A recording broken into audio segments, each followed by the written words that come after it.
ముందుగా ఒక చిన్న విషయం చెప్తాను మీకు. నేను లాస్ట్ టైము స్వామివారి దర్శనంకి వచ్చాను. నేను అప్పుడు రాజ్యసభ ఎలక్షన్ ఇంకా అవ్వలేదు.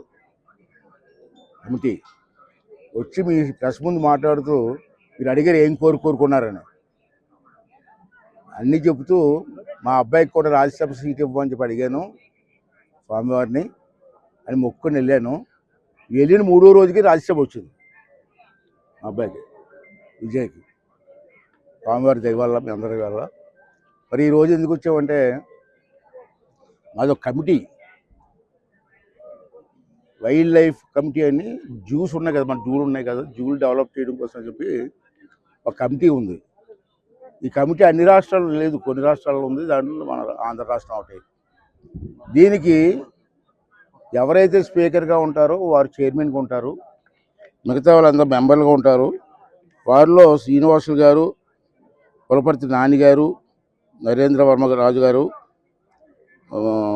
గుండు శంకర్రావు గారు, పాలవలస శ్రీకాంత్ గారు చెప్పి అందరూ కమిటీ మెంబర్లు. దానికి నేను చైర్మన్గా ఉన్నా. 2 డేస్ బ్యాక్ నేను కమిటీ టూర్ వేసాం, విశాఖపట్నం జూని సందర్శించాం. తర్వాత ఈరోజు మన తిరుపతిలో ఉన్నటువంటి ఈ జూని సందర్శించి అక్కడ ఉన్న లోటుపోట్లు అన్ని పరిశీలించి గవర్నమెంట్కి రిపోర్ట్ ఇచ్చి దీన్ని డెవలప్ చేయాలనే ఉద్దేశంతో ఇక్కడ ప్రత్యేకంగా రావడం జరిగేది. దానికి చైర్మన్ ఉన్నాను కాబట్టి. మరి ఇక్కడ చూస్తే రాత్రి మేము కూర్చొని ఆఫీసులు ఎంత కూర్చొని పరిశీలిస్తే ఇక్కడ రోజుకి 3,000 మంది వస్తున్నారండి. 2,000 నుంచి 3,000 జూకి. కానీ స్వామివారి దర్శనానికి సుమారు 90,000 నుంచి 1,00,000 మంది వస్తున్నారు రోజుకి. కానీ జూకి వచ్చే వాళ్ళు 3,000 దాటలేదు. ఎందుకు దాటలేదు? పిల్లలతో వస్తారు, సరదా జూకి వెళ్ళాలి కదా, ఎందుకు వెళ్ళలేదు పరిశీలిస్తే జూలో సరైన సౌకర్యాలు లేవు,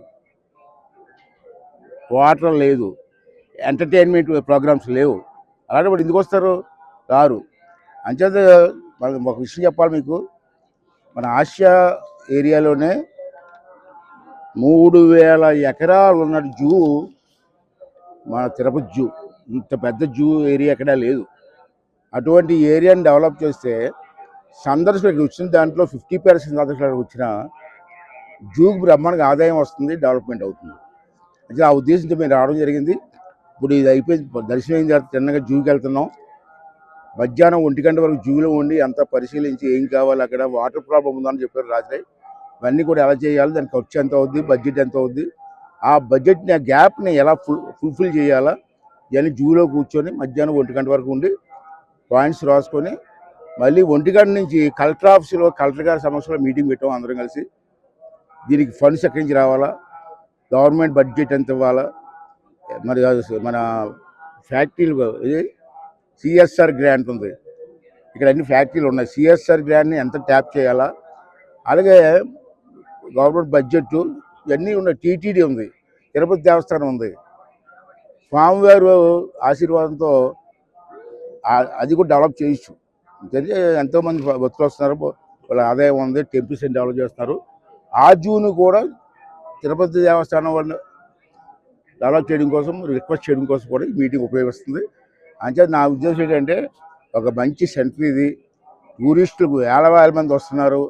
వాళ్ళకి వచ్చిన తర్వాత దర్శనం చేసిన తర్వాత ఎక్కడికి వెళ్ళాలో తెలియదు, వాళ్ళు ట్రైన్ కోసం వెయిట్ చేస్తుంటారు. ఈ గ్యాప్లో జూకి వెళ్ళి పిల్లలతో కుటుంబంతో వెళ్ళి ఆ జూలో ఎంజాయ్ చేయడానికి ఒక మంచి ఎంటర్టైన్మెంట్స్ ఏర్పాటు చేస్తే బాగుంటుంది చెప్పి నా ఉద్దేశం. దానికోసం అందరూ వచ్చాం. తప్పనిసరిగా సాధ్యం వరకు ఈ జూని డెవలప్ చేయడం కోసం మా కమిటీ ప్రయత్నం చేస్తామని చెప్పి, దానికి మీ తాలూకు సూచనలు కూడా మేము ఆలోచించి మేము చేస్తాం. మీ లోకల్ పర్సన్స్ కాబట్టి మీ సూచనలు కూడా మీ ప్రెస్ ద్వారా ఇస్తే దాన్ని కూడా పరిగణలోకి తీసుకుంటామని చెప్పి సందర్భం చేస్తాం.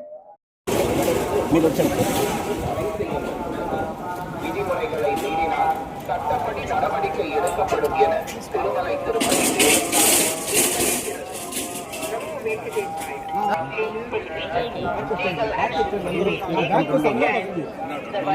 లాగాల్సింది నువ్వు సార్. Ready sir.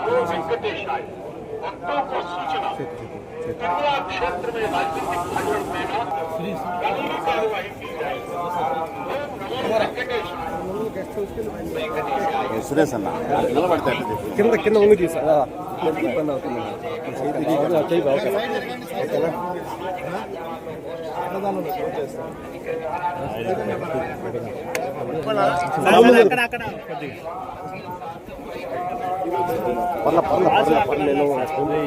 అందుకే కింద పెట్టి